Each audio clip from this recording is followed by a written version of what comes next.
الف لام را، یہ کتاب روشن کی آیتیں ہیں. ہم نے اس قرآن کو عربی میں نازل کیا ہے تاکہ تم لوگ سمجھ سکو. اے پیغمبر، ہم اس قرآن کے ذریعے سے جو ہم نے تمہاری طرف بھیجا ہے تمہیں ایک نہایت اچھا قصہ سناتے ہیں، اور تم اس سے پہلے بے خبر تھے. جب یوسف نے اپنے والد سے کہا کہ ابا، میں نے خواب میں 11 ستاروں اور سورج اور چاند کو دیکھا ہے، دیکھتا کیا ہوں کہ وہ مجھے سجدہ کر رہی ہیں.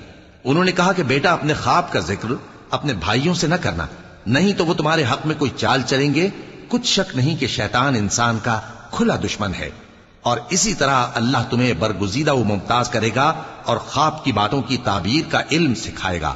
اور جس طرح اس نے اپنی نعمت پہلے تمہارے دادا پر دادا ابراہیم اور اسحاق پر پوری کی تھی، اسی طرح تم پر اور اولاد یعقوب پر پوری کرے گا.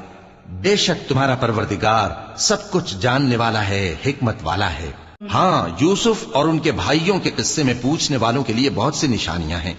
جب انہوں نے آپس میں تذکرہ کیا کہ یوسف اور اس کا بھائی ابا کو ہم سے زیادہ پیارے ہیں، حالانکہ ہم جماعت کی جماعت ہیں، کچھ شک نہیں کہ ابا کھلی غلطی پر ہیں.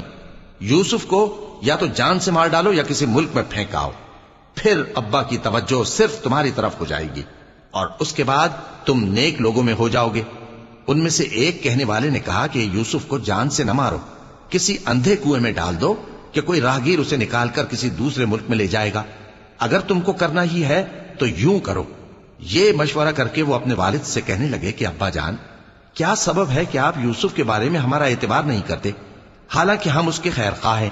کل اسے ہمارے ساتھ بھیج دیجئے کہ خوب میوے کھائے اور کھیلے کودے، ہم اس کے نگہبان ہیں.